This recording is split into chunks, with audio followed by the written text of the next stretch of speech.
L'argent de bière, c'est l'argent de bière. Tu as décidé d'arrêter de boire ta bière. Tu achètes ton ciment pour construire ta maison. Tes ouvriers volent ton ciment pour aller payer la bière. Les gars, l'argent de bière, c'est pas l'argent de bière.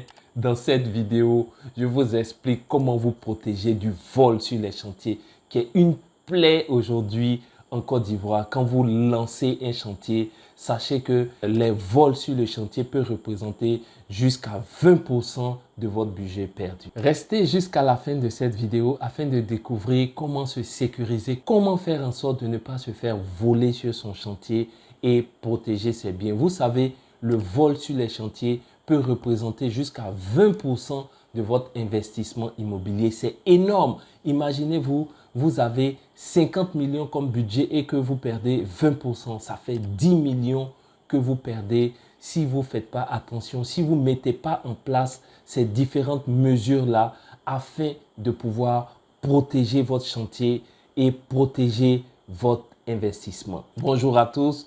Moi, c'est Stéphane Kakou. Si vous ne me connaissez pas sur cette chaîne, ici, nous parlons de l'immobilier et du business généralement en Afrique. Alors, comme vous le savez, les chantiers sont des endroits à risque où les voleurs peuvent s'introduire facilement afin de pouvoir vous dérober les outils et du matériel, du fer et même du ciment. Et ces vols-là s'opèrent la plupart du temps au moment où le chantier est inactif, c'est-à-dire la nuit, et très souvent les week-ends où il n'y a personne sur le chantier. Et ces vols-là peuvent entraîner des pertes financières énormes. Et en plus des pertes financières, ça peut entraîner des retards de chantier. Imaginez-vous, vous avez acheté votre ciment, vos bottes de fer et vous vous faites dérober ça. Le temps de racheter, le temps de ramener le fer, le temps de mener les enquêtes, très souvent, ça vous fait perdre beaucoup de temps et beaucoup d'argent. Et il faut savoir que sur un chantier, il y a plusieurs types de vols.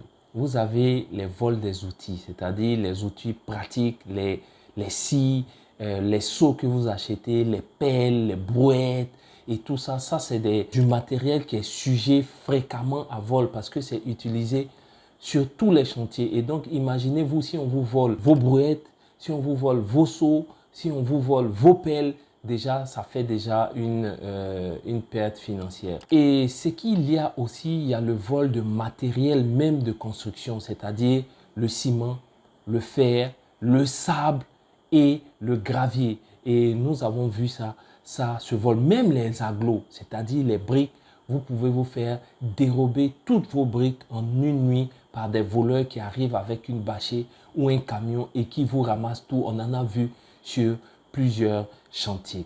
Je vous dis, les gens, ils sont forts. Même l'équipement lourd se vole. Nous avons vu du matériel lourd se faire voler comme des bétonneuses. D'accord, des bétonneuses sur les chantiers qui disparaissent.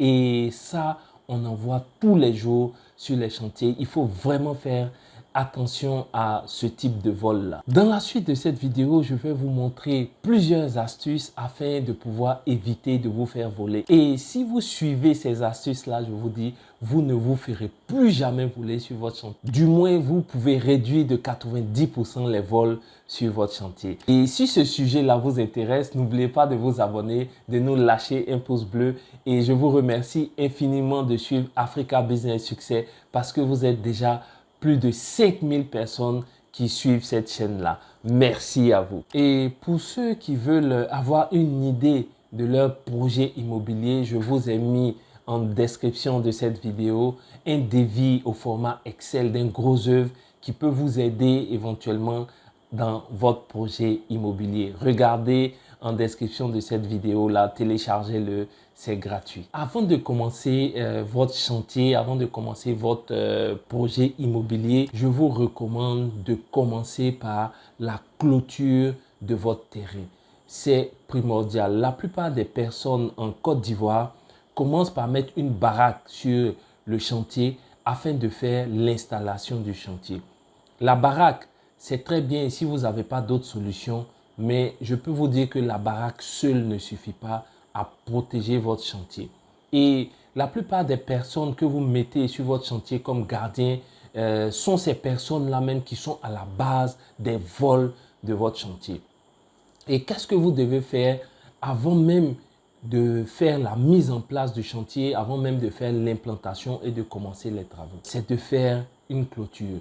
Votre clôture, dans tous les cas, vous la ferez. Et la plupart des gens font la clôture à la fin du projet immobilier. Et c'est un peu dommage parce que dans l'exécution même du projet immobilier, ils perdent jusqu'à même la clôture. Donc, pourquoi ne pas commencer par faire la clôture afin de sécuriser son matériel et ensuite commencer son projet immobilier. Donc, la première astuce, c'est la clôture. Vous faites votre clôture à une hauteur de 10 rangées, c'est-à-dire 2 mètres minimum si vous voulez. Après le chantier, vous pourrez augmenter. Ensuite, je vois des personnes aujourd'hui à la fin du chantier mettre des barbelés, des clôtures électriques et tout ça pour se sécuriser. Je pense que c'est bien beau de se sécuriser, mais sécuriser votre investissement aussi. Donc, je pense que dans votre projet, de la manière dont vous avez imaginé la clôture avant de venir habiter, c'est comme ça que vous devez faire cette clôture-là. Si vous devez mettre des barbelés électriques, mettez vos barbelés électriques. Si vous devez mettre des barbelés tout simples, faites en sorte que, franchement, votre chantier ne soit pas violable. Il faut qu'il soit vraiment sécurisé par une clôture en bonne et due forme. Ne faites pas une clôture à peu près qu'on peut escalader, ça ne servira à rien. Faites une clôture avec toutes les mesures de sécurité. Si vous voulez mettre des barbelés, mettez des barbelés.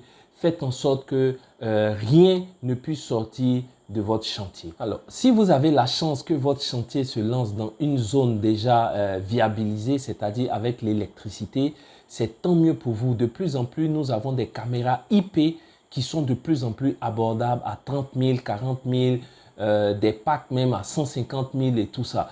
Et je peux vous dire que cela vous permettra d'économiser beaucoup d'argent. Donc, si vous êtes dans une zone viabilisée, n'hésitez pas, mettez des caméras IP, d'accord, qui font un retour sur votre téléphone portable.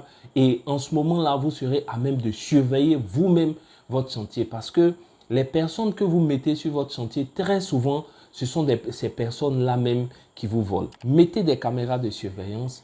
Ensuite, faites appel à une société privée. C'est très important. Ne prenez pas des gardiens à la hâte ou votre petit frère, d'accord, pour aller suivre le chantier, ou votre cousin ou un neveu et tout ça. C'est vraiment très risqué pour vous. Vous risquez de perdre jusqu'à 20% de la valeur de votre investissement. Vous vous rendez compte? Donc, je vous invite à prendre une société de sécurité privée. Vous pourrez dire non, c'est des frais supplémentaires et tout. Je vous rassure tout de suite, vous ne perdez pas. Au contraire, le fait de prendre une société de sécurité vous rassure parce que s'il y a des vols, la société peut vous rembourser. Donc, ce qu'il faut faire avec les sociétés de sécurité, c'est de ne pas garder un agent, un gardien, un agent de sécurité pendant trop longtemps.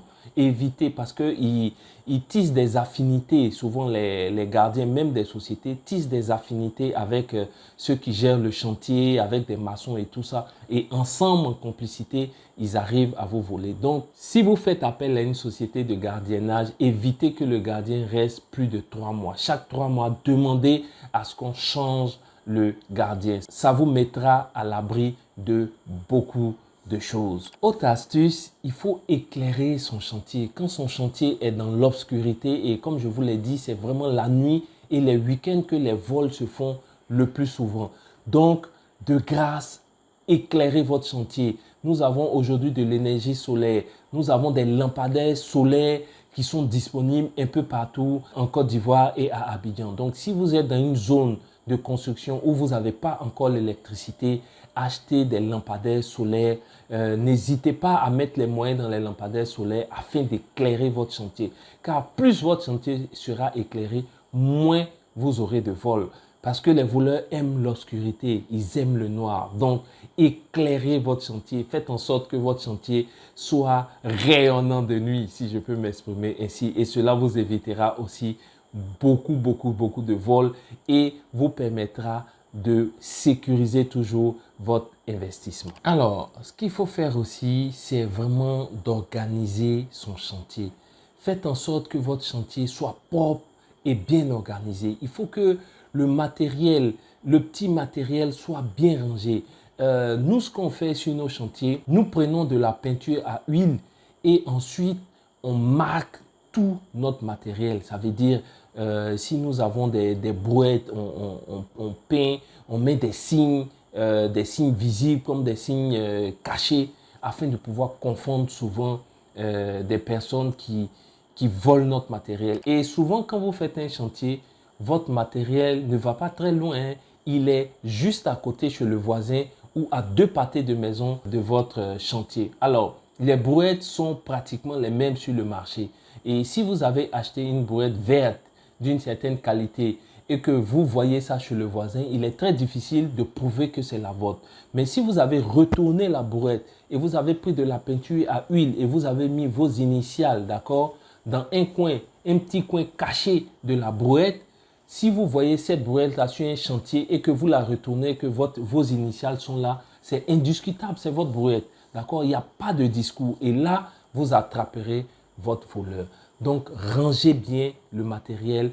Mettez vos initiales avec de la peinture à huile derrière tous vos matériels. Même sur les seaux, à l'intérieur des seaux, la peinture à huile, une fois c'est sec, c'est difficile à faire partir. Ça peut paraître anodin, mais ça va vous faire économiser pas mal de fonds. Ce qu'il faut éviter aussi, c'est de laisser du matériel coûteux, d'accord, sur le chantier. Si vous avez, par exemple, des scies électriques qui sont assez coûteuses et qui ne sont pas difficiles à transporter, de grâce, vous pouvez soit avoir un local sécurisé sur votre chantier ou éventuellement les ramener le matin et dès que les travaux sont finis, vous ramenez vos outils directement chez vous à la maison ou si vous avez loué, vous ramenez chez le propriétaire. C'est aussi simple que ça. Ce qu'il faut faire encore, c'est de limiter l'accès à votre chantier. Si votre chantier est bien clôturé et qu'il y a un gardien, de grâce, il faut être un professionnel. Il ne faut pas que n'importe qui, n'importe comment rentre sur votre chantier. Chaque personne qui rentre sur votre chantier, le gardien doit l'identifier. À quelle heure il est rentré? Il a son petit registre et il note les entrées et les sorties. C'est très important. Sur tous les chantiers, tel véhicule est arrivé à telle heure, le gardien, il note. Tel maçon est arrivé à telle heure, il note. Vous-même, ça vous permettra de voir à peu près quels sont les mouvements sur votre chantier. Et s'il y a un vol, c'est très simple, il suffit de prendre le registre du gardien et vous verrez à peu près quels sont les mouvements qui ont été faits et en fonction de ça, vous saurez quelles sont les personnes qui étaient sur votre chantier. Donc, c'est très important de pouvoir organiser son chantier là comme ça afin de limiter à 90%, voire 98% les vols sur votre chantier. Merci infiniment d'avoir suivi cette vidéo. Je vous invite à appliquer ces conseils-là afin de pouvoir sécuriser votre chantier. Et si vous avez d'autres astuces, je vous invite à les mettre en commentaire afin de pouvoir permettre à tout le monde de bénéficier de ces différentes astuces-là pour qu'on puisse de plus en plus sécuriser nos chantiers. N'oubliez pas, je vous ai mis en description de cette vidéo un devis d'un gros œuvre gratuit. D'accord, vous pouvez le télécharger en description de cette vidéo. Alors, c'était Stéphane Kakou de Africa Business Success et à très bientôt dans une prochaine vidéo.